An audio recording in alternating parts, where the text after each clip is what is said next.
शहर लाहौर की बेहंगम जो ट्रैफिक है आजकल शहर में जारी जगह जगह तरक्याती कामों की वजह से भी मजीद उलझी हुई होती है। तो ट्रैफिक पुलिस लाहौर के सरबराह को एक मरतबा फिर से हमने देखा कि तब्दील कर दिया गया है और डॉक्टर असद मलही की जगह अब SSP captain retired Mustansar Firoz को सीटीओ लाहौर तैनात कर दिया गया है। तो शहर लाहौर में ट्रैफिक के मसाइल हल करने के लिए नए सीटीओ के पास क्या हिकमत अमली है, उन्हीं की ज़बानी आज हम जानेंगे। हमारे साथ इस वक्त मौजूद हैं सीटीओ लाहौर हैं कैप्टन रिटायर्ड मुस्तनसर फिरोज़ साहब। सर, आपको खुश आमदीद कहती हूँ सबसे पहले जागो लाहौर में, दूसरा कॉन्ग्रेचुलेशन कि आपको सीटीओ लाहौर बनाया गया है। कैसी फीलिंग्स हैं? Thank you Muniba. ये बहुत चैलेंजिंग टास्क है, जैसे आपने कहा कि लाहौर में ट्रैफिक का एक परपेचुअल चैलेंज है और लाहौर आपको पता है कि बहुत बड़ा शहर है, एक तकरीबन 1.5 करोड़ की आबादी है और व्हीकल पॉपुलेशन जो है वो भी बड़ा प्रोपोर्शनेटली बढ़ रही है। और जैसे आपने बिल्कुल ठीक कहा कि 2006 में जब ये सिस्टम इंट्रोड्यूस करवाया गया तो उस वक्त से रोड पे व्हीकल की तादाद तकरीबन 2.8 मिलियन 28 लाख के करीब थी और 2023 में जो व्हीकल पॉपुलेशन है वो 72 लाख तक पहुंच चुकी है, जबकि रोड इंफ्रास्ट्रक्चर वही है, ट्रैफिक वार्डन्स वही हैं जो इनको मैनेज कर रहे हैं। तो ये this is one of the challenges. लेकिन इंशाल्लाह ताला हमारी कोशिश होगी कि हम अच्छी स्ट्रेटजीज बना के सिस्टम में जो चोक पॉइंट्स हैं उनको स्टडी करें। अच्छा। कि देखें कोई भी किसी स्पेसिफिक जगह पे प्रॉब्लम किसी इशू की वजह से कॉज होती है, वो इंक्रोचमेंट हो सकता है, वो रोड इंजीनियरिंग का मसला हो सकता है, वो कोई टेम्परेरी या परमानेंट स्ट्रक्चर हो सकता है जो कॉज कर रहा हो, या किसी जगह पे ऐसा बॉटलनेक है जहाँ पे प्रेशर ज़्यादा किसी मखसूस टाइम पे है। तो इंशाल्लाह हम उस तमाम को स्टडी करेंगे और अच्छे तरीके से एक सस्टेनेबल सोल्यूशन की तरफ जाएंगे इंशाल्लाह। ट्रैफिक का बड़ा मसला रहता है, आपको भी पता है, जिस तरह की सारी सूरत हाल रहती है, गाड़ियाँ बहुत ज़्यादा बढ़ती जा रही हैं, जो तादाद है वार्डन्स की वो कम है, तो इसके ऊपर स्पेसिफिकली काम किया जाएगा। बाबा नए सीटीओ आ गए हैं तो जी डेफिनेटली, जैसे आई साहब ने हमें बड़ा स्पेसिफिकली टास्क इस पे दिया है कि हम अपने तमाम जो शॉर्टफॉल्स हैं उस पर काम कर रहे हैं इंशाल्लाह ताला। जैसे मैंने कहा कि हमारी कोशिश ये होगी कि हम एक सस्टेनेबल सोल्यूशन की तरफ जाएं। ठीक है कि नंबर ऑफ पॉपुलेशन अगर गाड़ियों की बढ़ रही है विद एवरी पासिंग ईयर तो डेफिनेटली इसमें कम होने का कोई चांस नहीं है। तो डेफिनेटली प्रोपोर्शनेटली जो लॉ एनफोर्सर्स हैं वो भी बढ़ने चाहिए। उसके साथ साथ टेक्नोलॉजी का कंपोनेंट है, जैसे आपने कहा सेफ सिटी का। मेरा ये ख्याल है कि इतना बड़ा शहर जो है उसको बड़ी इफेक्टिव टेक्नोलॉजी के बगैर जो स्टेट ऑफ द आर्ट पूरी दुनिया में यूज़ हो रही है उसके बगैर शायद इफेक्टिवली मैनेज करना पॉसिबल ना हो। तो वो कंपोनेंट एक ऑलरेडी लाहौर में एग्जिस्ट करता है। लाहौर में 129 सिग्नल ऐसे हैं जिसको सेफ सिटी एक सेंट्रल इंटेलिजेंट मैनेजमेंट सिस्टम के जरिए मैनेज करता है, जिसमें कैमरा जो है वो ट्रैफिक की कंजेशन को स्टडी करते हैं और उसके मुताबिक उसकी टाइमिंग को एडजस्ट करते हैं। मतलब ये वो निज़ाम है जो दुनिया के तमाम हौज़े मुल्कों में इस वक्त राइज है।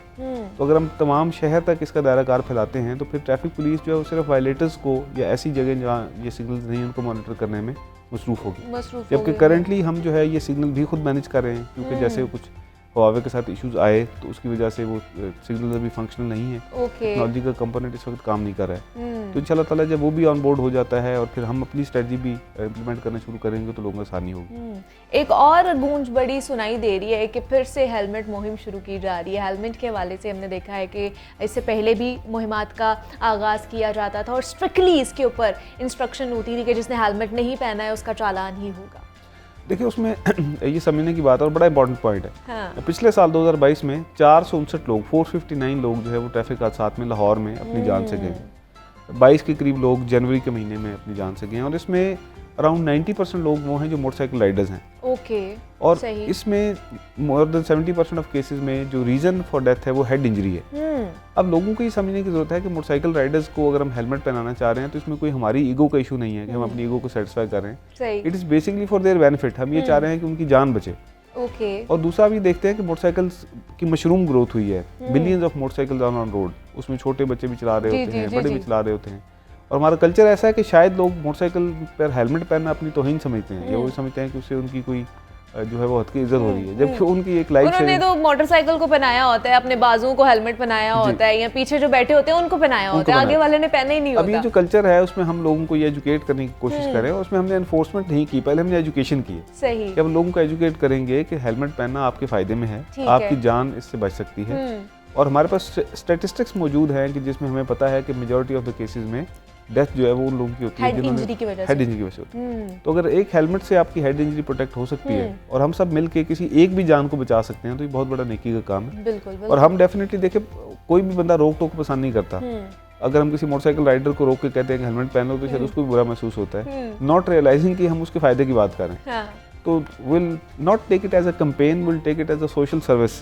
ठीक कि है। ये हम एक ऐसा काम करने जा रहे हैं कि जिससे हमारा मकसद ये है कि हम लोगों की जानें बचा सकें, उनको सीरियस इंजरीज बचा सकें और उनके लिए फ़ायदेमंद हो सके। बिल्कुल ऐसे ही है। अच्छा, दूसरा जिस तरह आपने बताया कि हादसात की जो तादाद है वो बहुत ज़्यादा बढ़ती जा रही है और रिपोर्ट्स में भी यही आता है, लेकिन उन हादसात में हम देखते हैं कि ड्राइवर्स के पास लाइसेंस भी मौजूद नहीं होता है। वो बेशक बाइक के हो जाएं या फिर गाड़ियों के हादसात में हो जाए, ड्राइवर्स के पास लाइसेंस मौजूद ही नहीं होते हैं। तो उसके हवाले से आप क्या इकदाम उठाने जा रहे हैं? हमारे पास इस वक्त 5 फंक्शनल लाइसेंसिंग सेंटर्स हैं और एक सिटी ऑफिस में है छठा। मेरे ख्याल है कि शहर की आबादी जितनी बढ़ चुकी है या इसका स्प्रेड जितना बढ़ चुका है, हमें नंबर ऑफ टेस्टिंग सेंटर्स बढ़ाने की ज़रूरत है।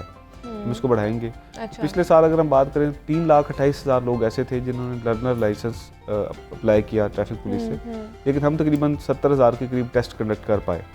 इसका मतलब है कि हमारे पास काफ़ी ज़्यादा बैकलॉग है ऐसे लोगों का जो लाइसेंस हासिल करना चाहते हैं, लेकिन due to some reason, due to our commitment, due to their commitment, due to congestion, due to inappropriate timings, वो ये लाइसेंस हासिल नहीं कर पाए। तो हम कोशिश ये करेंगे कि हमारे जो सेंटर्स हैं जो ड्राइविंग लाइसेंस इशू करते हैं वो 2 शिफ्टों में काम करें। हम सैटरडे और संडे को भी लाइसेंसिंग का प्रोसेस स्टार्ट करें, जो कि पहले नहीं होता। जी जी। इसके अलावा हम टेस्टिंग बाय अपॉइंटमेंट, कि अगर एक शहरी जो है वो फॉर एग्जांपल फ्राइडे को 4 बजे फ्री है, तो he can fix an appointment with us कि वो एक स्पेसिफिक टाइम के ऊपर आके टेस्ट दे सके। इसका फ़ायदा ये होगा कि लोगों का टाइम बचेगा, उनको ये सहूलत जो है वो बड़े अच्छे तरीके से मैसर हो सकेगी। और जो एलिजिबल ड्राइवर्स हैं उनको इंशाल्लाह ताला ड्राइविंग लाइसेंस फ्राहम करना बड़े ट्रांसपेरेंट तरीके से, ये हमारी फर्स्ट प्रायोरिटी होगी इंशाल्लाह ताला। इंशाल्लाह। और इसी तरह चीज़ें जो हैं वो मामलात बेहतर होते जाएंगे अगर इस तरह की हम चीज़ें लेकर आएंगे, इनिशिएटिव लेंगे। दूसरा, डिजिटल चलानिंग का भी आप लोग आगाज़ करने जा रहे हैं, इसका क्या फ़ायदा होने वाला है? देखिए, पहले जो मैनुअल सिस्टम था चलान का, उसमें ऐसे है कि जब एक पेपर पे आप करते हैं तो ट्रैकेबल नहीं होता। जो डिजिटल लाइसेंसिंग है वो एक सेंट्रल सिस्टम के साथ लिंक है जिसमें every challan is monitored live. और दूसरा भी आपको पता है कि जो शहर में तकरीबन 1200 कैमरे ऐसे हैं सेफ सिटी के जो ई चालानिंग के साथ लिंक हैं। वहाँ भी हमारा ही ट्रैफिक का स्टाफ बैठ के उन ई चालान को वेट करता है, उनको इशू करता है।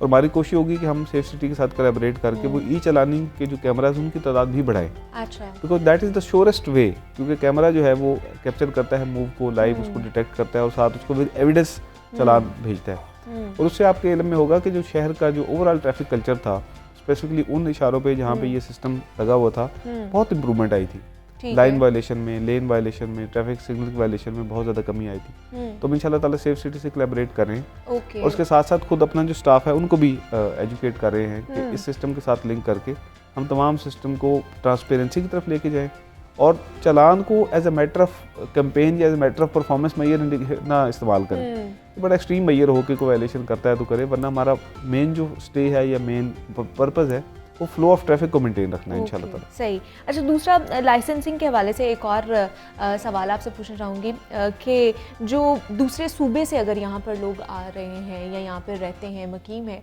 तो उनके लिए क्या कैटेगरी है लाइसेंस के हवाले से? लेकिन जो लोग यहाँ पे परमानेंटली किसी जॉब के सिलसिले में या किसी काम के सिलसिले में हैं, उनको हम ड्राइविंग लाइसेंस इशू करेंगे। उसके लिए परमिशन CTO ऑफिस से लेनी पड़ती है। अच्छा, अदर आउट डिस्ट्रिक्ट के लाइसेंस के लिए। लेकिन डेफिनेटली अगर एक बंदा यहाँ पे स्टूडेंट है या परमानेंट जॉब कर रहा है जिसमें उसको गाड़ी चलाने की ज़रूरत है, तो हम उसको लाइसेंस इशू कर सकते हैं। हम लाइसेंस इशू करेंगे इंशाल्लाह ताला। लेकिन उसके लिए कुछ अलग से कैटेगरीज हैं, कुछ अलग जो से आउट डिस्ट्रिक्ट के लाइसेंस है उसके लिए परमिशन CTO से लेनी पड़ती है। मतलब मैं उसको अलाउ करता हूँ तो वो लाइसेंस ले सकते हैं, लेकिन इंशाल्लाह ताला उसके बगैर नहीं हो सकता। जो उसके बगैर नहीं हो सकता, लेकिन हम परमिशन देंगे considering all the genuine cases. क्योंकि देखिए यहाँ पे लाहौर एक बहुत बड़ा शहर है जी। तकरीबन बहुत लाखों के हिसाब से स्टूडेंट्स यहाँ पे आए हुए हैं। लोग दूसरे शहरों से, दूसरे अजला से, सूबों से यहाँ पे मेहनत मजदूरी के लिए आए हुए हैं, काम करने के लिए आए हुए हैं। For example, if somebody wants to drive Uber in this city and he wants to have a license, so we should not be hindering his process. तो उसके लिए कोई स्पेसिफिक डॉक्यूमेंटेशन उन्हें जमा कराने पड़ेंगे, क्या होगा? कुछ डॉक्यूमेंटेशन नहीं, वो हम जो अपने सेंटर्स हैं ड्राइविंग टेस्टिंग सेंटर्स, वहीं पे वो NOC प्लेस कर देंगे और वो अपने डॉक्यूमेंट के साथ वहाँ पे अप्लाई करेंगे। और हम कोशिश करेंगे कि उनको कहीं पे आना ना पड़े, वो एक ऑनलाइन प्रोसेस के जरिए हम वेरिफिकेशन करके ताकि वो प्रोसेस मिसयूज ना हो, तो उसको इंशाल्लाह ताला फैसिलिटेट करेंगे। ये हमारे प्लान में शामिल है। अच्छा, अपकमिंग प्लान में ये शामिल है। और दूसरा, जिला टू जिला जो लाइसेंस है वो क्यों नहीं हो रहा? अभी जो हमारा DLMIS है, driving licence management information system, वो तो लिंक्ड है पूरे पंजाब का सेंटर। ठीक है। जैसे आपको पता है कि जो ड्राइविंग लाइसेंस है वो डिस्ट्रिक्ट जो DPO हैं या CTO है उनकी अथॉरिटी होती है इशू करना। और जैसे लाहौर में अब मेरे पास ये इख्तियार है लेकिन लाहौर की थोड़ी सी डायनामिक्स डिफरेंट इसलिए है कि लाहौर एक प्रोविंशियल कैपिटल है और यहाँ पे लोग तमाम अजला से आके रह रहे हैं। हाँ जी बिल्कुल। जैसे मैंने पहले कहा कि अगर एक बंदा अगर राजनपुर से आके यहाँ पे मजदूरी कर रहा है या यहाँ पे गाड़ी चला रहा है तो शायद उसके लिए वापस जाके लाइसेंस हासिल करना बहुत मुश्किल है, बिल्कुल ऐसे ही है। तो हम इसको इंशाल्लाह ताला हमारे जो खिदमत मराकज़ हैं उस पर ऑलरेडी ये सहूलत है कि वो तमाम खिदमत मराकज़ तमाम पंजाब में cross the board services provide करें। तो इसमें हम इंशाल्लाह ताला इस प्रोसेस को भी लोगों के लिए सहल बनाएंगे और जो वैलिड बोनाफाइड लोग हैं जो एक्चुअली यहाँ पे काम कर रहे हैं, यहाँ पे स्टूडेंट हैं, यहाँ पे रेजिडेंट हैं, उनको हम लाइसेंस इशू करेंगे इंशाल्लाह। ठीक है।